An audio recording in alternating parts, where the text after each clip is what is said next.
Who would Brother Love conspire with to do something like this? I have no idea.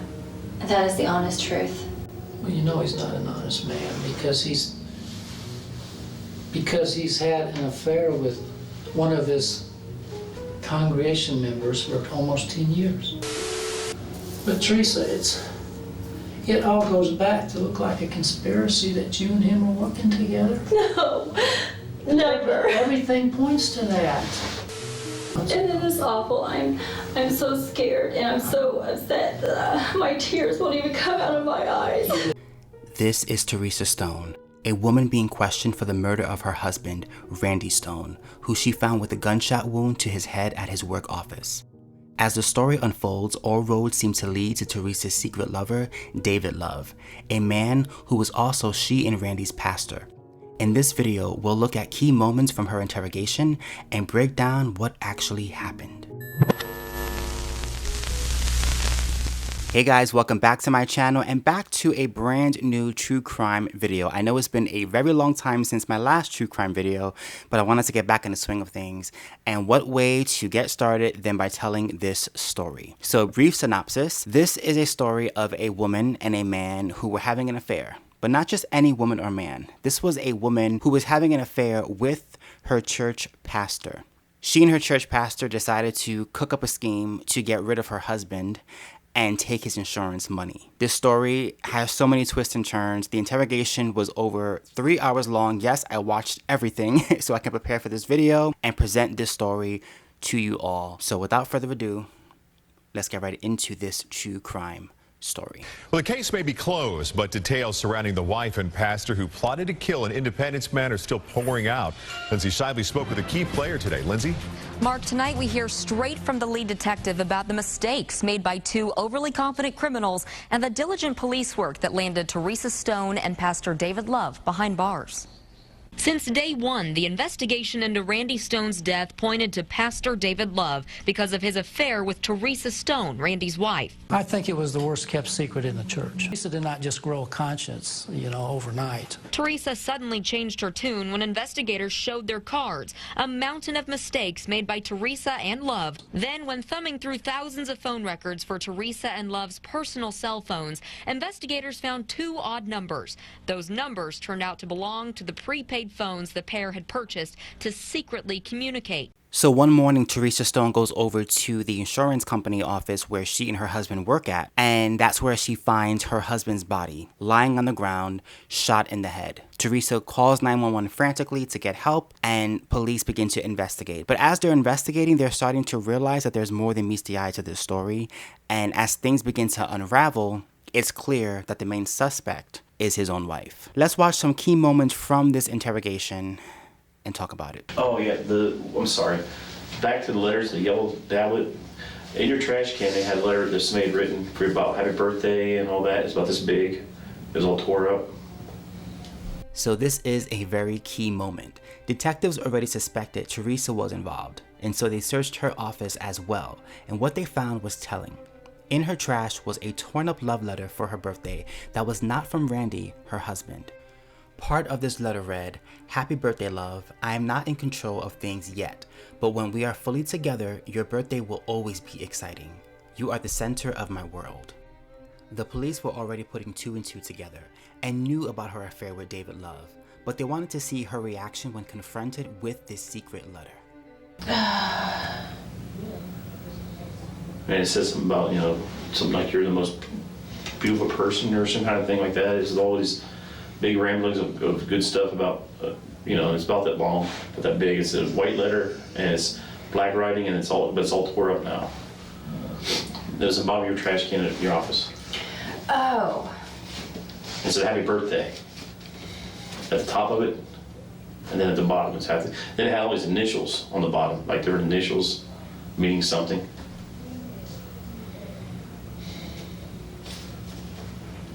One thing about it, I'm gonna go see if the lab, they took a picture and I'll see if I can show it to her and she give me a refresher behind me. When the detectives return, Teresa miraculously remembers the letter, but claims it was from a secret admirer she never knew. You okay? Need anything? We're not done here. On that letter, they didn't take a picture of it, but they collected it, so we can't see it because it's on property. But it's a note about that big. Yeah, I remember. And I've had it for a very long time because I kind of had a secret admirer. It was left on my car door. Today? Oh, no. Oh, no. Where was your car at the office? It's not even the car that I have now. Oh, okay. I believe it was. That's been several years ago. And I just found it the other day. I was looking for my, what do you call it, dental card. Yeah. And I found it in there. And Where was that? In your drawer? Or? no, it was in my purse. I have a little thingy that I keep all my credit cards in. Yeah. And it was in there. Who's a secret admirer? I don't know who he is. Wow. I've never gotten another note from him ever. No calls? No calls and nothing. Interesting, she finds this letter accidentally and trashes it around the same time her husband was also found dead. It's obvious she threw the letter out knowing it wouldn't look good for her and David, except she threw it out in the same office the police naturally would be searching for clues in.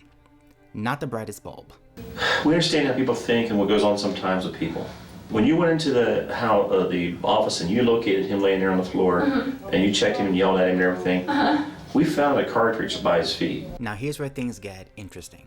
The shell casing found next to Randy's body matched his own gun, except no one had access to his gun safe with the exception of Teresa. You found a what? A cartridge. A shell casing. Shell casing.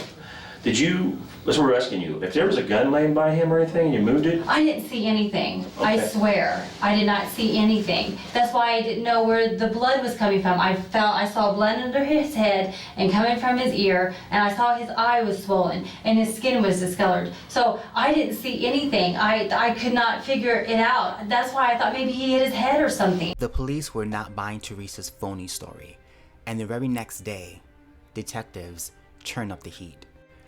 The walls begin closing in on Teresa as her story falls apart and her past behavior comes to light.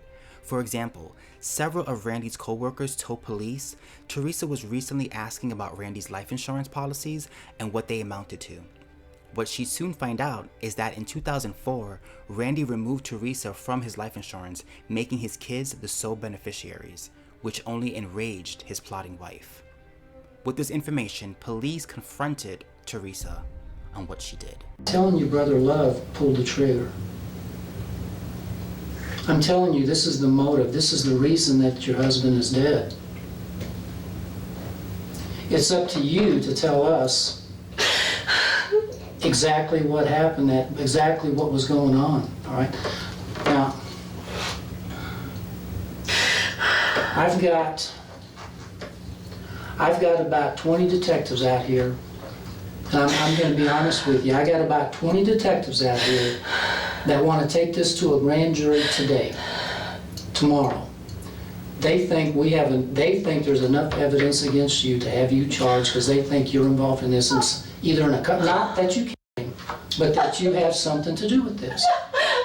Do you know why? Because of this? Because your statement that you gave the other night to Detective Stewart is full of inconsistencies? Teresa continues to deny everything, even though the evidence is mounting against her. On the third day of questioning, the heat is turned up even further. I know that now. All the stuff he told me.